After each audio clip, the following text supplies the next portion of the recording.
जय माता दी, जय मां कामाख्या।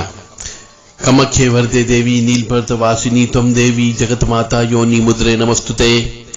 कामाख्ये काम संपन्ने कामेश्वरी हर प्रिये काम नाम देहि में नित्यम कामेश्वरी नमस्तुते। कामदे काम रूपस्ते सुभगे सुर सेविते करोमि दर्शन देव्यम सर्वकामार सिद्धियेत्। ओम महेशानी महामाये चामुंडे मुंडमालिनी आयु आरोग्य ऐश्वर देहि में देवी परमेश्वरी। ओम जयंती मंगला काली भद्रकाली कपालिनी दुर्गा क्षमा शिवा धात्री स्वाहा सदा नमस्तुते।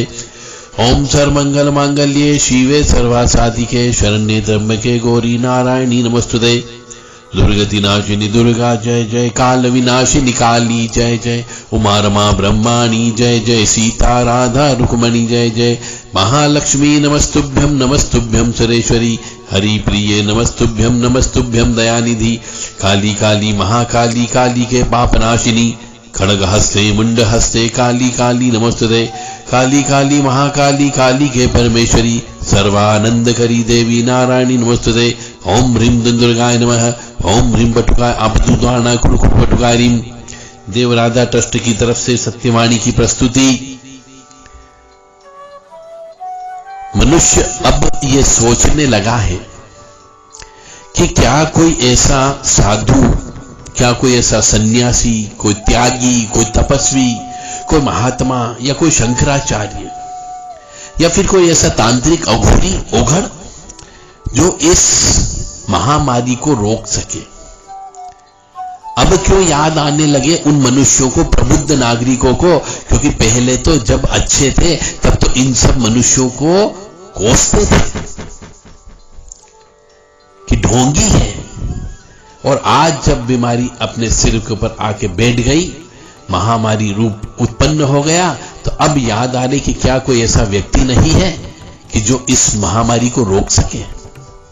क्या किसी के पास ऐसी शक्ति नहीं है जो इस महामारी को रोक सके? अब क्यों याद आने लगे? पहले जब पाप कर्म किए तब तो याद नहीं आए। अब पाप कर्म भी गिनाना पड़ेगा कि क्या क्या पाप कर्म किया। कि पहला पाप कर्म तो सवेरे उठने से ही आपने किया, शराब पीना चालू कर दी। अरे आप किस कुल में उत्पन्न हुए हो उस कुल की तो लाज रखो, पर नहीं, आपने उठते से ही शराब पीना चालू कर दी गोमूत्र पीने के बजाय।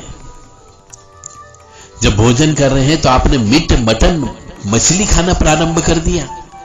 अरे आपके कुल में आपके पूर्वजों ने कभी नहीं खाया, परंतु आपने मांस खाना स्टार्ट कर दिया, अंडे खाना स्टार्ट कर दिया, नॉनवेज खाना स्टार्ट कर दिया। आपने विकास के नाम पर हजारों लाखों पेड़ काट डाले। विकास के नाम पे कई मंदिरों को तोड़ डाला। विकास के नाम पे कई चबूतरों पर बैठे हुए देवी देवता को आपने उठा के उजाड़ कर दिया। तो क्या उनके क्रोध का भाजन नहीं बनना पड़ेगा? पेड़ आप लोगों ने काट डाले, पाप कर्म तो हो गया। मंदिर तुमने गिरा दिए, रोड तुम लोगों ने बना दी, प्रकृति से छेड़छाड़ कर दी, गंगा जी को रोक दिया, बड़े बड़े डैम बना दिए, कई मंदिर डुबो दिए, मांस का भक्षण तुम करने लगे, बलि तुमने रुकवा दी मंदिरों के अंदर, अशुद्ध स्त्री को मंदिरों के अंदर प्रवेश करने के लिए कानून बनवा दिया। क्या क्या काम प्रकृति के साथ, प्रकृति के विरुद्ध नहीं किया। और आज जब प्रकृति यानी वो महामाया महामारी जब क्रोधित हो गई है और आपके ऊपर जब हमला कर रही है, तो आज साधु संत याद आ रहे हैं। क्यों याद आ रहे साधु संत? क्यों याद आ रहे तांत्रिक लोग? क्यों याद आ रहे आपको अघोरियों को? हमेशा आपने इन लोगों को धिक्कारा है। किसने अच्छी नजर से देखा है इन लोगों को? नहीं देखा। सब लोग यही कहते हैं कुंडली मार करके बैठे हुए हैं। पाप आप लोग करें तो क्या प्रकृति के द्वारा जो सृष्टि चलाने वाला बैठा हुआ उसको सब मालूम है कौन पाप कर्म कर रहा है, किस प्रकार के पाप कर्म कर रहा है? तो सृष्टि जो चलाई जा रही है उसके बीच में उंगली नहीं करना चाहिए। प्रकृति का नियम है, वो अपने आप बैलेंस कर लेती है। आप छेड़खानी करोगे, वो जब क्रोधित होती है तो जब जलजला आता तो किसी की ताकत नहीं कि जलजले को रोक सके। जब तूफान आता तो किसी के बस की बात नहीं होती है, और जब वर्षा होती तो कोई रोक नहीं सकता है, और जब आग लगती है तो भी उसे भी कोई रोक नहीं सकता है, और जब सुनामी जैसी तूफान आता है तो किसी की ताकत नहीं जो रोक दे किसी को। तो ये प्रकृति है, वो महामाया है, उसको रोकना बहुत मुश्किल है, क्योंकि आपने छेड़खानी तो कर दी, एक सोते हुए सांप को जगा दिया, तो अब वो तो पीछे पड़ेगा ही पड़ेगा और डसेगा ही डसेगा। फिर याद करते हो बाबा लोगों को कि अब कोई ऐसा बाबा आ जाए, चमत्कारिक बाबा, जो इस महामारी को रोक सके। ऐसा कैसे हो सकता है?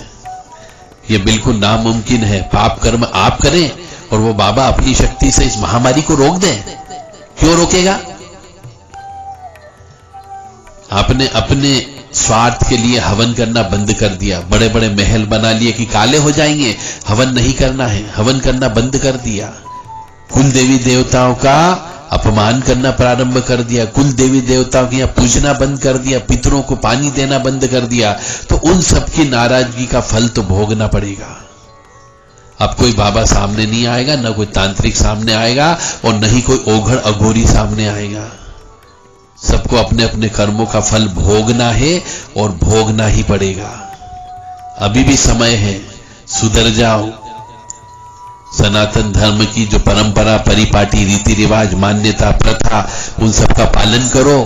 क्यों घूंघट बंद कर दिया? क्यों आभूषण पहनना बंद कर दिए? क्यों पायल पहनना बंद कर दी? क्यों बिछियां पहनना बंद कर दी? क्यों बाल काटने लगे? प्रकृति के खिलाफ काम किया है तो प्रकृति अपना बदला तो अवश्य लेगी। अब मटका पाप का भर चुका है, वो फूट भी चुका है, तो जो जो उसके लपेटे में आएंगे उनको सबको तो कष्ट भुगतना ही पड़ेगा। पर अब इस बात से समझ लीजिए कि अभी भी समय है।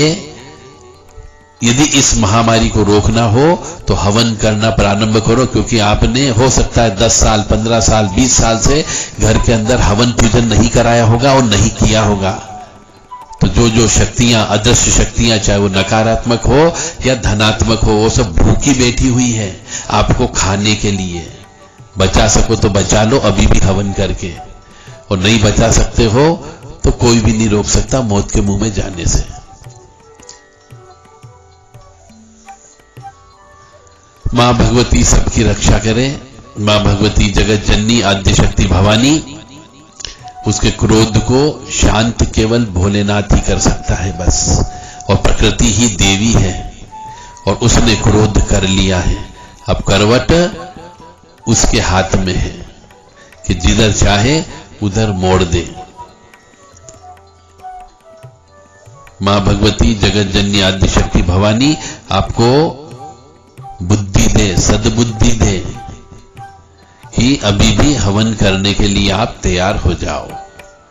एक ही रास्ता है उसको शांत करने का, केवल हवन। और हवन नहीं करोगे तो कुछ नहीं हो सकता। जय माता दी, जय मां कामाख्या। हो सकता है मेरी इस वाणी से बहुत से लोगों का दिल टूटा होगा, कष्ट भी हुआ होगा। हो सकता है कुछ लोग मुझे पागल भी कहेंगे, पर जो बोल रहा हूं ये पूर्णतः सत्य है कि 10-10 साल हो गए मकान बनाए हुए, आपने हवन नहीं किया। 20 साल हो गए हवन नहीं किया। कुछ लोग हवन जानते ही नहीं हवन क्या होता है, तो अब वो तो भुगतना तो पड़ेगा। जय माता दी।